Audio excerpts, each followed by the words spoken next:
국무총리는 국정을 조정하는 자리입니다. 저희 많은 동료 의원들이 나와서 우리 총리님께 질문을 하는 걸 보니까, 답변하는 거 보니까 여당의 대변인인지 여당의 대표인지 분간이 어렵더라고요. 오늘 잘 지켜보겠습니다.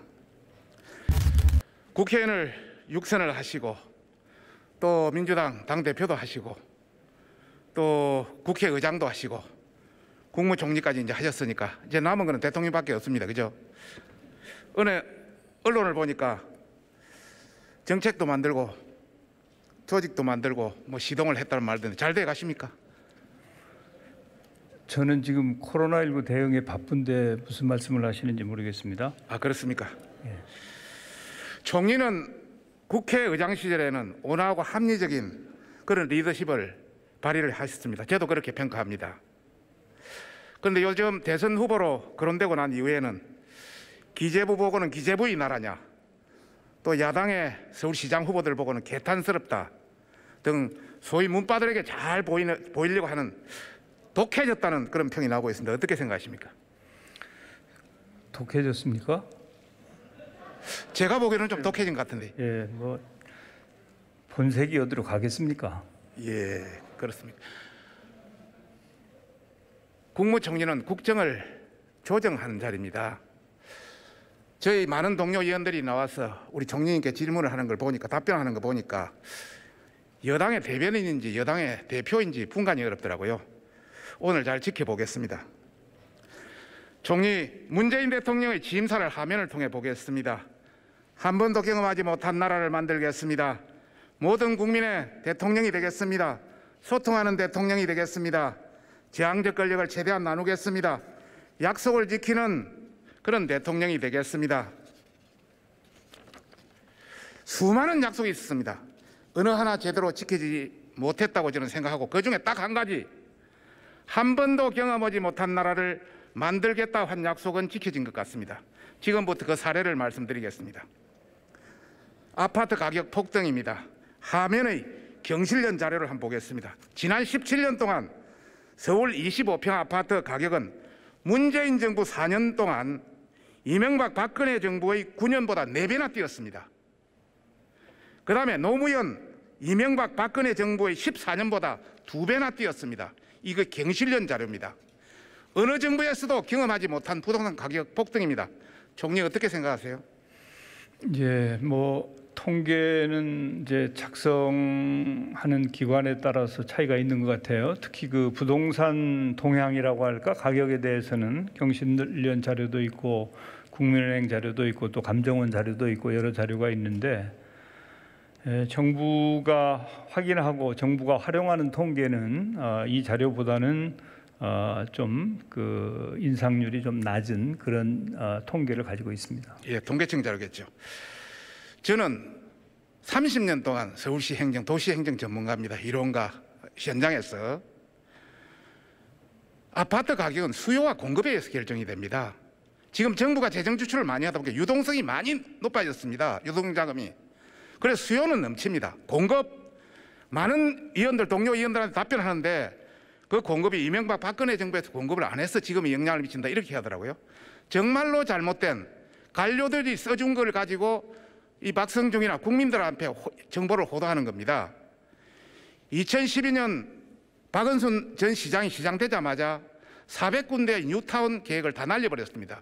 그래서 25만 가구가 날아갔습니다. 그 이후에 각종 재건축 재개발에서 안전진단 강화, 용적률 하향, 청수 억제, 그 다음에 뭐 여러 인허가 지연, 그 다음에 초과이익 환수 이런 것 때문에 엄청 날아갔습니다. 제가 판단하기로는 연 3만 5천 가구 정도가 날아가서 공급이 부족했기 때문에 아파트 가격이 폭등했다고 보고 있습니다. 문재인 들어 25번의 부동산 대책이 발표되었습니다. 한 정부에서 이렇게 25번 발표된 것은 처음 있는 일이고요.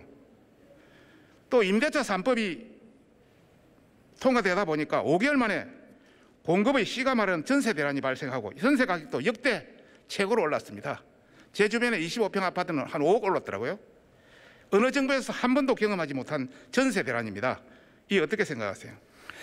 금방 의원님 말씀을 듣고 있다 보니까 이 아파트값이 폭등한 것은 문재인 정부 탓이 아니고 서울시 탓이고, 또 부동산 3법은 정부가 통과시킨 게 아니고 국회가 통과시킨 거 아닙니까? 그러면 서울시와 국회가 폭등의 주범으로 들립니다.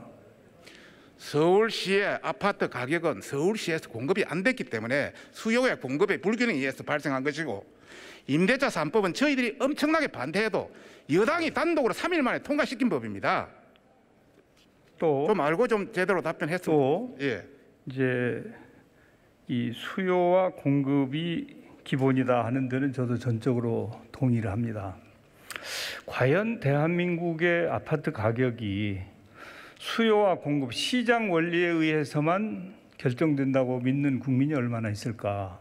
사실은 장기적으로 보면 수요와 공급이 가장 중요합니다. 그래서 우리 정부는 어떻게든지 공급을 늘려야 되겠다 해서 획기적인 공급 확대 정책을 내놨죠.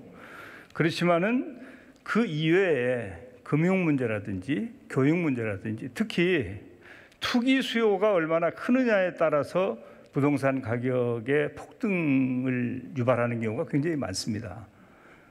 물론 투기가 어떻게 해서 유발되느냐 그거 따지고 보면 또 여러 가지 이유가 있지만요. 그렇기 때문에 그것을 이제 단순히 뭐 하나의 요인으로만 이렇게 해석하시는 것은 30년 동안 도시 행정을 하시면서 이런 부분을 보셨으면 아마 저보다 더 잘 알고 계시리라고 봅니다. 총리, 경제학 배웠습니까? 경제학 안 배운 사람이 누가 있습니까? 경제학의 수요와 공급에는 방금 이야기하는 특수 수요라든지 이런 거 다 포함되는 것이고, 공급에도 다양하게 다 포함되는 것입니다. 단순히 하나의 수요 공급만 하는 게 아닙니다. 복잡한 요인이 다 들어가는 겁니다. 그 누구 경제학입니까 그게? 조선 경제학이라든지 모든 경제학에 다 그렇게 돼 있습니다. 수요와 공급은 공급과 수요의 곡선이 만나는 데서 그거는 이루어지는 것이지. 초등학생이고요. 그게 수요 요인, 공급 요인은 다양한 거지. 그 수요와 공급 곡선이 만나는 이 경제학의 기본은 초등학교 경제학이든 대학교 경제학이든 경제 원론은 다 똑같은 겁니다. 말장난하려고 온 거 아닙니다. 총리, 문재인 정부 이전에 역대 광역시도지사 가운데 성범죄로 물러난 적이 있습니까?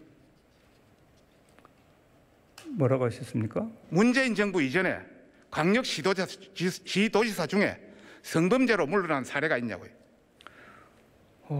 글쎄 제 기억에는 뭐 잘 세계 사례에도 광역시도지사가 3명이나 한 정부에서 물러난 사례 있습니까?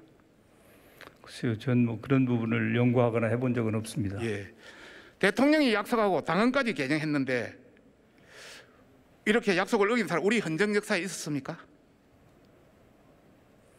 글쎄요, 그 질문을 좀 현실적인 그리고 사실과 가까운 그런 말씀들을 해주시면 사실대로 팩트대로 답변 이야기한 겁니다. 예. 어느 정부나 어느 나라나 없던 부끄러운 사례입니다. 참고로 닉슨 대통령은 거짓말 한마디에 대통령에 물러났습니다. 문재인 대통령이 이렇게 되면 거짓말인데 혹시 물러나라고 건의할 생각 없습니까? 예, 무슨 거짓말이죠? 지금 보궐선거 출마 안 시키겠다고 분명히 약속 다 했고 뒤에 가면 또 있습니다. 계속 이 약속에 대한 부분. 아니 그걸 대통령이 출마시키고 안 시키고 하십니까? 대통령이 안 하겠다고 했잖아요. 안 시키겠다고. 아니 그러니까 대통령께서 출마시키셨냐고요. 되기 전도 마찬가지입니다. 그것은 정당에서 하는 일인데 그걸 왜 행정에 끌어다 붙이고 말씀을 하십니까? 판단은 국민이 하겠습니다. 추미애 전 법무부 장관이 2차례나 검찰총장 수사지휘권을 박탈했습니다. 이것도 헌정사상 처음입니다. 판사 탄핵도 헌정사상 처음입니다. 어떻게 보고 계십니까? 예, 저는 뭐 헌정사에 처음 있는 일이 한두 가지겠습니까만은 과거에 지금 귀당이 집권하고 있던 시절에 어떤 일이 어떻게 일어났는지를 생각하시면 아마 그런 걸 말씀하시기는 좀 적절치 않지 않을까 이렇게 판단이 됩니다.